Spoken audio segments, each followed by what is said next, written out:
खड़ा कुछ इस सदा से कि रुत ही बदल गई, वो एक शख्स सारे शहर को वीरान कर गया।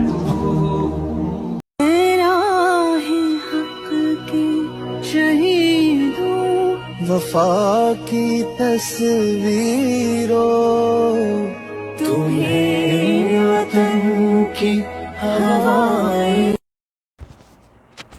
बिस्मिल्लाहिर्रहमानिर्रहीम। अस्सलाम वालेकुम।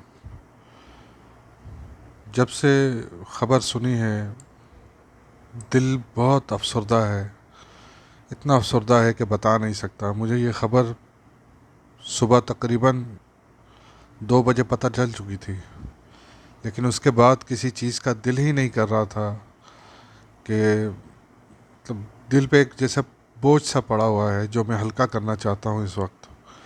और अरशद शरीफ साहब की शहादत की ख़बर सुन के बहुत बहुत दिल भारी हो गया है।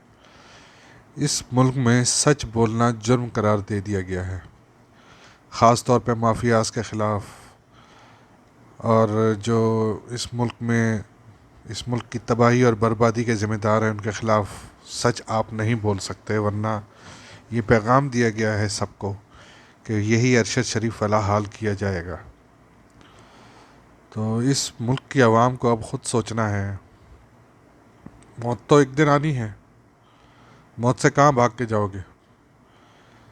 तो इसी तरह इन माफियाज के सामने सर झुका के जीना है या आज़ादी के साथ जीना है, ये फ़ैसला इस आवाम को करना है। अब सबसे पहले तो अरशद शरीफ साहब के बारे में ये सवाल पैदा होता है कि वो कीनिया क्यों गए थे। कौन था जिसने उनको कीनिया जाने का कहा, जबकि पूरी दुनिया को मालूम है कि कीनिया एक किस तरह का स्टेट है, रोगी स्टेट है। वहाँ किसी को भी कत्ल किया जा सकता है, कुछ भी हो सकता है, हालात ख़राब किए जा सकते हैं। उनको शायद उम्मीद नहीं थी कि उनके साथ इस हद तक भी जाया जाएगा, इसलिए वो कीनिया गए। लेकिन उनकी मौत की वजूहात में से जो आखिरी 6 महीने से वो प्रोग्राम कर रहे थे, वो आप अगर देखते रहे हैं तो आपको समझ आ जाना चाहिए कि कौन माफियाज हैं जिन्होंने अरशद शरीफ साहब को शहीद किया है।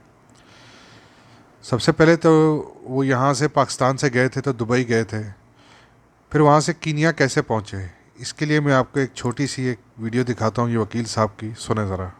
इन हालात में उनको यूएई छोड़ना पड़ा और क्यों यूएई की हुकूमत उनको अपने मुल्क में रहने नहीं दे रही थी? मथुरा जान, I was constantly in touch with him. उन्होंने कहा जी यूएई गवर्नमेंट को ये कहा गया है कि जी आप इस बंदे को यहाँ से निकालें और वापस एक्स्ट्राडाइट करें पाकिस्तान में। ये हुकूमत पाकिस्तान की तरफ से कहा गया कि जनाब आप इसको मुल्क बदर करें और इसको वापस पाकिस्तान भेजें। तो उस वक्त उनको ये चॉइस दी गई यूएई गवर्नमेंट की तरफ से कि अगर आपने पाकिस्तान वापस नहीं जाना तो आप यूएई छोड़ के किसी और मुल्क में चले जाएं। तो Kenya is the only country, one of very few countries जिसमें पाकिस्तानी पासपोर्ट पे आपको एंट्री मिल जाती है बगैर वीजा के। तो वो फिर उनके पास और कोई चॉइस ही नहीं थी but to go to Kenya. वो केनिया चले गए। तो उनको हुकूमत पाकिस्तान ने यूएई की हुकूमत को कहा कि इस बंदे को डिपोर्ट किया जाए, वापस पाकिस्तान भेजा जाए। तो इससे आप अंदाज़ा लगा सकते हैं कि कौन लोग इस कत्ल के पीछे हैं। दूसरा, वो जिस डॉक्यूमेंट्री पे काम कर रहे थे वो बहुत मशहूर हो चुकी है ऑलरेडी, बिहाइंड क्लोज डोर के नाम से, जिसमें वो काम कर रहे थे। और उस डॉक्यूमेंट्री की बुनियाद पे, इस डॉक्यूमेंट्री की इशाअत से पहले ही उनको कत्ल करवा दिया गया। उस डॉक्यूमेंट्री में ऐसा क्या था, आपको अंदाज़ा हो चुका होगा कि वो शरीफ माफिया और रिजीम चेंज ऑपरेशन के किरदारों के ख़िलाफ़ वो डॉक्यूमेंट्री थी। और इसी तरह जो है वो इस डॉक्यूमेंट्री पे काम कर रहे थे जिसकी बुनियाद पर उनको शहीद किया गया। उनके कई मशहूर सवाल, जिसमें से एक वो कौन था वाला सवाल जो है उनकी ज़िंदगी में जो है एक ज़बरदस्त किस्म का हाई स्केल लेके आया, जिसकी वजह से वो बहुत मशहूर भी हुए इस सवाल पूछने पे, क्योंकि किसी और जर्नलिस्ट में ये सवाल पूछने की हिम्मत नहीं थी। अरशद शरीफ साहब जैसे जर्नलिस्ट बहुत कम पैदा होते हैं, और उन जैसा जर्नलिस्ट इस वक्त पाकिस्तान में उनके पाए का जर्नलिस्ट कोई भी नहीं था जो इस कदर जज्बे से और सच्चाई के साथ और सबूतों के साथ बोलता था। तो उनका एक मशहूर सवाल ये भी था कि वो कौन था। तो ये छोटी सी मुख्तसर सी वीडियो आपको दिखाता हूँ ज़रा। ये एक शेर है जो मैं इमरान खान साहब को डेडिकेट कर रहा हूं कि एक शख्स भी बहुत था कि खबर रखता था, एक शख्स भी बहुत था कि खबर रखता था, एक तारा भी बहुत था कि सदा देता था।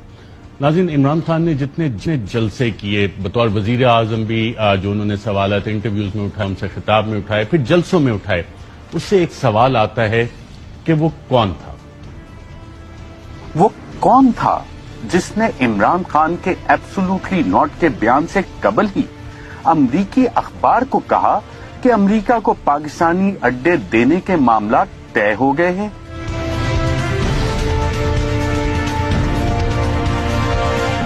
Will you allow the American government to have CIA here in Pakistan to conduct cross-border counter-terrorism missions against Al-Qaeda, ISIS or the Taliban? Absolutely not. There's no way we're going to allow any sort of action from Pakistani territory into Afghanistan. Absolutely not. वो कौन था जिसने मुल्क में सियासी अदम इस्तेकाम पैदा किया? ये जो आज कातिल और मकतूल इकट्ठे हो गए हैं, इनको जिन्होंने इकट्ठा किया उनका भी हमें पता है। हमारे मुल्क में बाहर से पैसे की मदद से हुकूमत तब्दील करने की कोशिश की जा रही है। पैसा बाहर से, लोग हमारे इस्तेमाल हो रहे हैं। वो कौन था जिसे अमेरिका पाकिस्तान में रिजीम चेंज करने का कह रहा था? प्राइम मिनिस्टर तो मैं हूं, तो वो धमकी किसको दे रहा है कि प्राइम मिनिस्टर को हटाओ? प्राइम मिनिस्टर तो मैं था, किससे वो कह रहा है बात, किससे मुखातिब है? वो कौन था जिसने अमेरिका को कहा था कि इमरान खान का रूस जाने का फैसला उनका जाती फैसला था? शुरू वो साइफर वो होता है कि we believe prime ministers visit to Russia was his sole decision. सरासर गलत। किसने ये इन्फॉर्मेशन दी? पूरी एस्टेब्लिशमेंट के साथ मीटिंग्स हुई, रिटायर्ड एम्बेसडर्स के साथ मीटिंग्स हुई। अरशद शरीफ की लास्ट, अगर ज़्यादा नहीं, सिर्फ 2 महीने की वीडियोस आप देख लें, यूट्यूब पे मौजूद है सब, तो आपको पता चल जाएगा कि वो कौन था जिसने अरशद शरीफ साहब को शहीद करवाया है। वो बेबाक सहाफ़ी जो हर किसी से सवाल करता था। सुने ज़रा।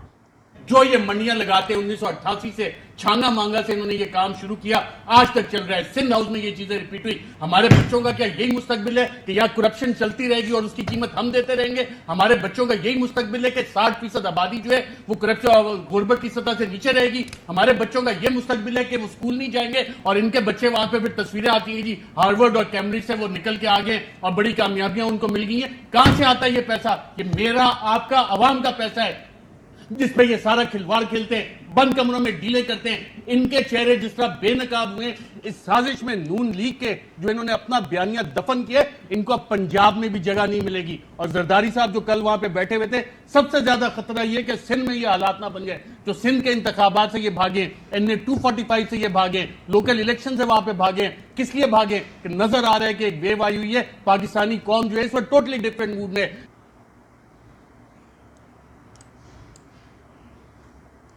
तो आपने देखा ये किस किस के ख़िलाफ़ बोल रहे थे। तो यकीनन इनमें से ही कोई है जिसने, जो इस सारी साजिश के पीछे, इस कत्ल के पीछे है। अरशद शरीफ साहब को ये नहीं था कि उनको मालूम नहीं था कि उनको कत्ल करवाने की कोशिश हो रही है। उनको अच्छी तरह मालूम था कि उनके जो है हेड मनी दे दी गई है और उनको कत्ल करवाने की साजिश भी हो रही है।